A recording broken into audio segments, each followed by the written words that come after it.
Let's solve the question number 2. There are two objects. Determine the tension on each cable. So there is a tension here and here. Okay. So right now I'm going to start with the 4 kilogram object. So let me shrink it to a dot. This is 4 kilogram. And there is a force of gravity downward. And there is a, let me say that force of tension 1. And since it is not moving, they are in balance. So the forces are balance each other. So when I make the object, my object of interest is 5 Newton, then I'm going to have a force of gravity downward.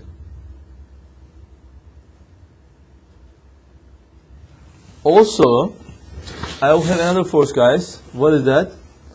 This tension, like there is a tension on the cable, right? That's why there is also tension downward.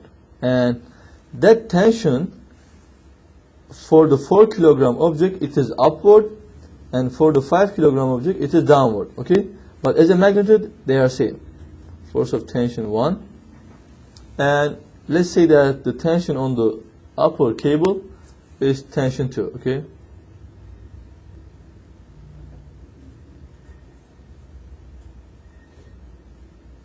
Okay. So the total force downward should equals total force on upward. Now I'm going to write it. I'm going to find as a quantitative. Okay. Right now let's do that. So for this one, let's start for this one. Guys, I would like to draw your attention here. So there is by solving this part, we can find tension 1, and we can plug the tension 1 here, and we can find the tension 2. Okay? So let's do that. So force of tension 1 plus force of gravity, they are equal 0. Sum of all forces equals 0. So force of tension 1 plus m times g equals 0. And force of tension 1. Again, guys, maybe I didn't write down, but still you can accept the same thing. Up is positive, down is negative. Okay. So plus mass is 4 kilogram times negative 10 equal 0. So force of tension 1 minus 40 equals 0. Force of tension 1 will be 40 Newton. Okay.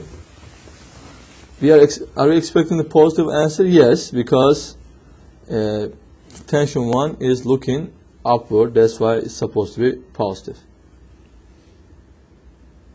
Okay. Now let's write the equation for this part. So here we have force of tension 2, force of tension 1, and force of gravity equals 0. So let's plug whatever we know. Force of tension 2 we don't know.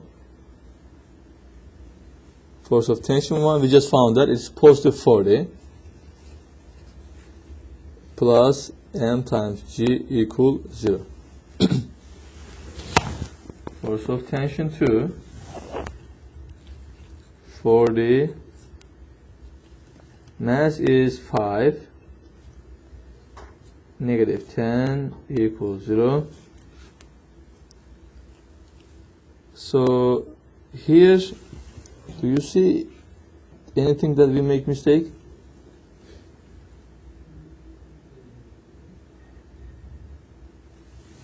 Okay guys, it is a good timing. So we will make one mistake.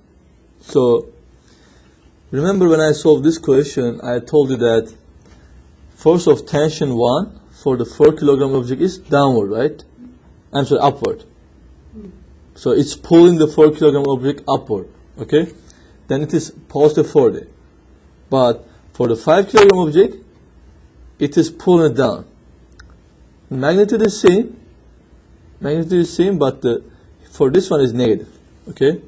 That's why this part will be negative. Okay, I would like to repeat again why it is negative, because as a magnitude they are same. Let's look at the first diagram. I think it's going to help us.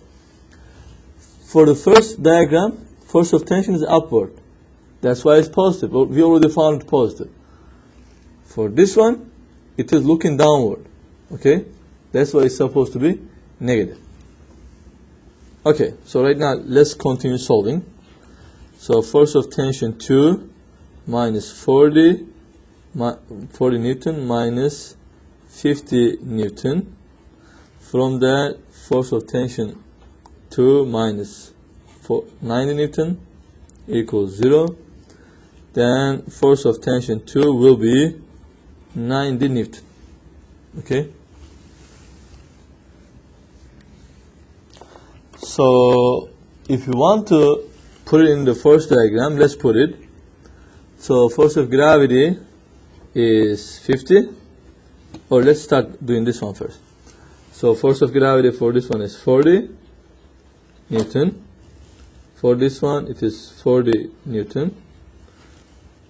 And for this one is 40 Newton.